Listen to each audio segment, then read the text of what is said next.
Here I am in Premiere, and I'm going to open up a new project. You're welcome to use any video editing software you feel comfortable with, but this tutorial will introduce you to Adobe Premiere Pro if you have the Creative Cloud. And I'm going to say start a new project, and I'm going to name this project Demo, and then I'm going to say Browse. I'm going to find a spot on my computer. Here, this 2021 folder, our Core 3 folder, Premiere Tutorial. I'm going to choose this folder for my Premiere project to live. And the reason this is important is that any footage that you bring into Premiere is not bringing that file necessarily in. It's just providing a link between our Premiere project and the files, the footage files. So wherever the footage files live on the computer is where they live. Premiere accesses them through a path. So it's important to have those images in a particular place, and your Premiere preferably in the same folder, and your Premiere Pro project in that folder as well. Okay, so I'm going to say, okay, the rest of this is fine. All right, now I have my, this is my interface with Premiere. I have 4 panels. Again, like all of these Adobe programs, we have our workspace. And this workspace is just the way that our, interface is laid out. So I'm using editing. I can go to effects, graphics, but go to save. I would work within the editing layout here. If it looks different, that's the layout I'm using. This top panel is where we have a couple different tabs here, but the most important 2 are source and effects controls. So this is for the source clips. You will see a preview of your source clips here. And then the effects controls are whether you've added effects or they come standard with some transform effects.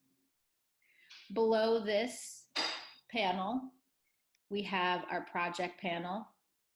And the project panel is where you can import your media. Then next to that, again, we have a number of tabs here. The other tab that we might use are effects. And this is where we can find the library of effects. Next to our project panel is our timeline. And this is where we will do our editing of our sequences. And then at the top is a visual preview of your video project. So what I'm going to do to import media to start is double click in this section of our interface. And I'm going to go and find my project folder. Now I've taken a number of photographs, and I'm going to import all of these because these are the photographs that I want to use for my project. So I can shift select all of them and say import. And then here they all are as individual files. If I double click on any of them, you will see them here in my source image folder. I'm sorry, in my source panel.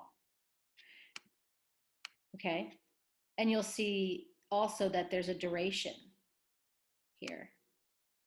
So if what I'd like to do now is maybe drop this here into my sequence, just drop this one image into my timeline. And now you see that here I've started a video project where I can begin editing. Now this particular image, any single still image that you are adding to your project has a default length of 5 seconds. I'm just going to go ahead and put some of these in sequence. Here you see I have my sequence. That's this icon here. So I have all of my images, but then I also now have my sequence, and it shows me what my frame rate for that sequence is, which is a standard video frame rate, which we can change, and then the media's start and end time. Okay, so let me go ahead and drop another image, the second orchid.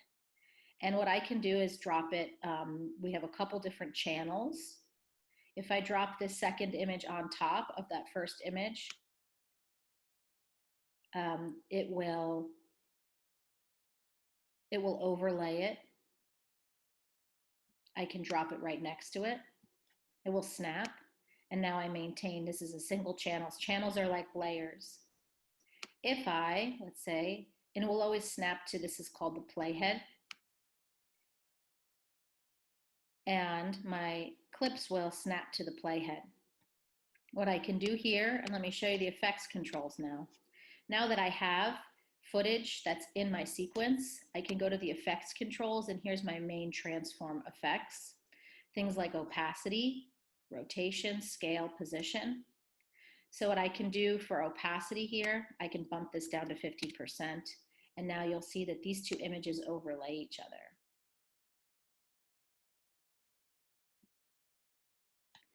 I can change things like scale, etc. Let me go back and bump this back up to 100. I'm just going to put these in order here, and I'm going to play it.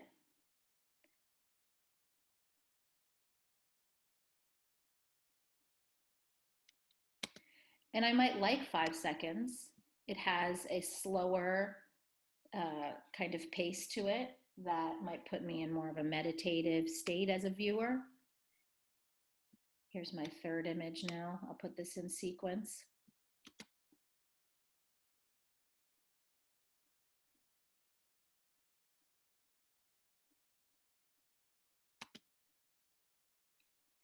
Let's see what this looks like if these are shorter.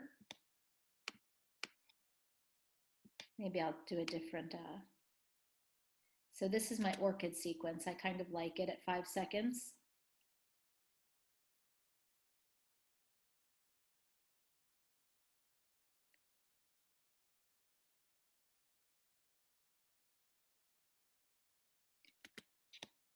So that's one little sequence there. Let's try something else with it. I'm going to copy all of these. And what I can do here in my, in this program panel, I can jump to the end, go to the out. I can go frame by frame. I can go to the beginning or the end. I can zoom in here. So this timeline is in seconds. What we see here is our timestamp of frames, seconds, minutes, and hours.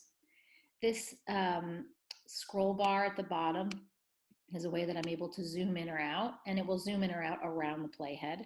And now I'm going to go frame by frame.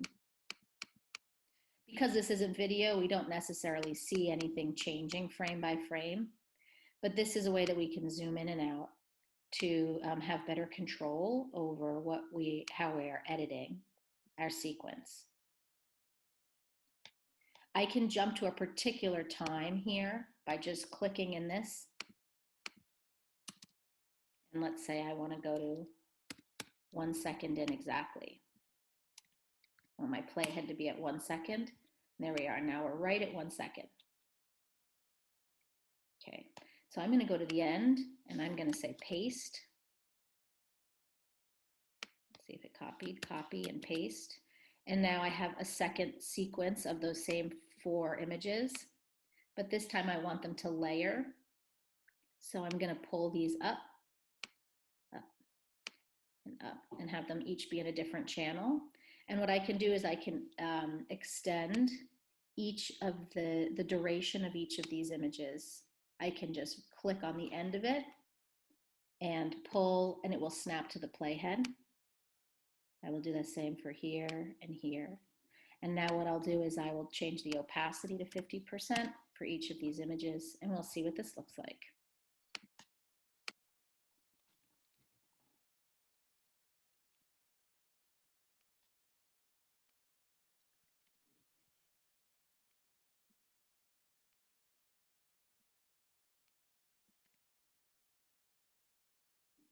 So this is my original sequence again.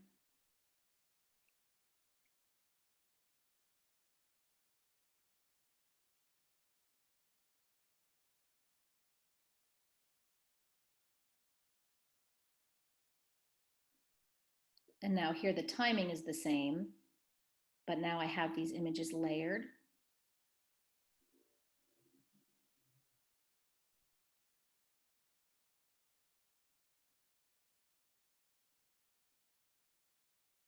makes it feel softer and has a different effect. So that's how you can manipulate some things in the timeline. I can go to a particular frame. The other thing I can do is I'm going to right click or I'm going to control click on any of these, and I can say speed duration. And instead of having it be 5 seconds long, I can say I want this to be 1 second long.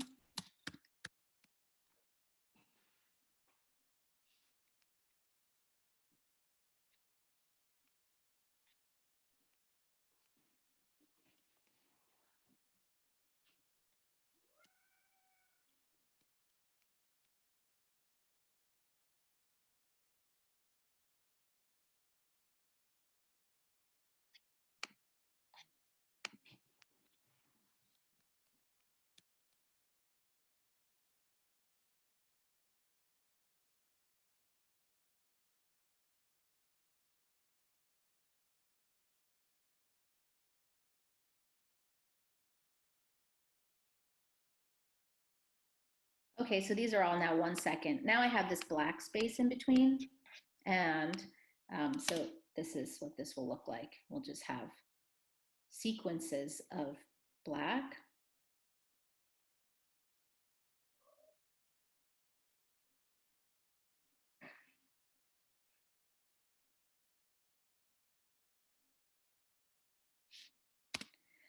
Or I can select these and they kind of work as objects and delete them.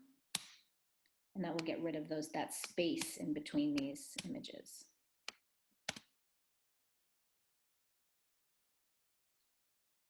So now that timing is different, and then the affect based on the timing of the sequence. It changes the way we are viewing what the work is.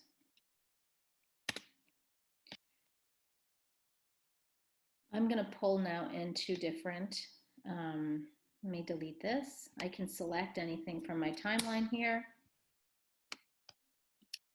Let me pull two different images here. I'm going to double click and preview what this is. What I'm going to do is pull these two images, 13 and 14, into my timeline. And I want to go again, right click, speed duration, and I want each of these to last only a single frame. Now, looks like it's disappeared, but there it is. 1 frame.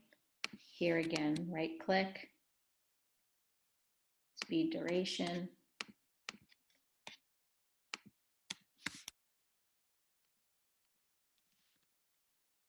One frame. And now let me delete all this black space between and zoom in. And what I'm going to do, I don't see it here, but I can loop. I can loop my preview. It doesn't, oh, it does, but yours might not have it. I remember I had to add this. You can add another button, and you want that loop button. Loop playback. Okay, so I'm going to loop the playback. And now you can see I have this maybe 1 frame. It's too short. Let's make it 2 frames. Now again, I can go to speed duration and change it, or I can pull it out here. I'm zoomed all the way in. Let's make it 3 frames. There, I think 3 frames looks good. So that's just looping those two. What I'll do is I'll copy, and then I'll go down to the end, to the last sequence here. Paste, paste, paste, paste, paste.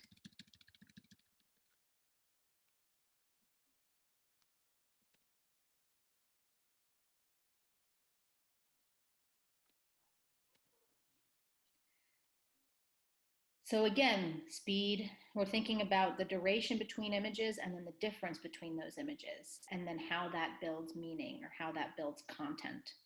Those are the things I want you to be focused on with this project. So we're still thinking about all of the principles of photography and images and image making. You are also welcome with this project to use Photoshop to build your images. It's really up to you. It's all open to you. But I think the most successful projects will be the ones that have a kind of focused attention on those two things that we're really looking at here. Creating content or meaning over time with image sequence. Okay, so let's say I'm finished with this now. Well, I like this, and then maybe I shouldn't have deleted my orchid. Let's see, let's put one more thing in here. Let's see what else we can do. Oh, let me show you a couple more things. Another way to edit or to use these tools here. The one tool that I use is the razor tool. The razor tool just allows you to kind of intuitively make splices between your clip. And this is great if you're editing video, because obviously what's changing over the 5 seconds, this is just a still image. But this is a way that you can pull things together using that razor tool. And it will snap to the playhead, or you can freeform it.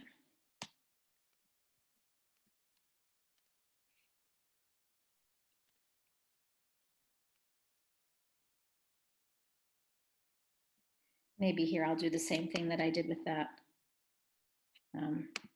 with my rock. Make it kind of shine by taking these two images. Let me go into 1, 1, 2, 3, and use my razor tool, clip that, delete the black, and 1, 2, 3, 3 frames. Looks like I did 4 frames maybe for this first one, so just gonna pull it back, zoom all the way in.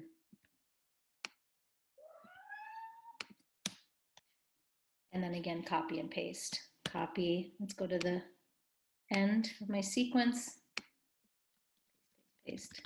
And it will paste, even though here I have it in my video channel 2, it's always gonna paste onto video channel 1, so.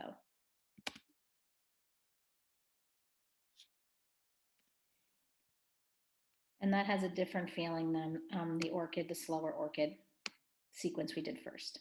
Okay, so when you're done with your sequence, you can export it.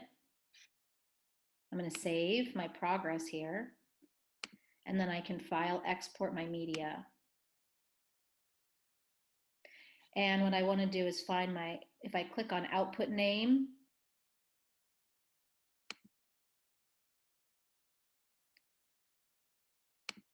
I'm going to output it here to my Premiere tutorial folder. Demo, you can name it project 2 or project 3, demo project 3, save. And now we'll export. Here's the export settings. It doesn't matter, we don't have any audio, but here what I'm exporting 1920 by 1080. You can have a preset here, these formats. We want H.264, and then there are different presets here. So we either want to do a 1080 preset or 720, if that's what it's a little bit different. I think 1080 is great.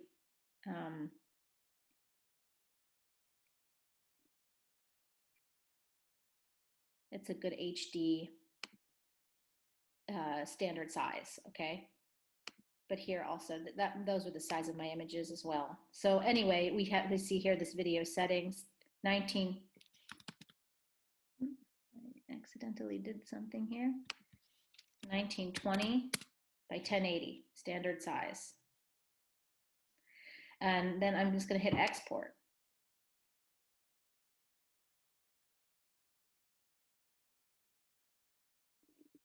And now let's find my video file here.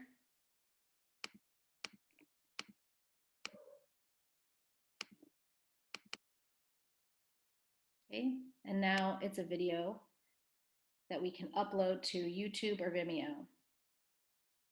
So next week, I want to show you how to import an image sequence and how to also use keyframing.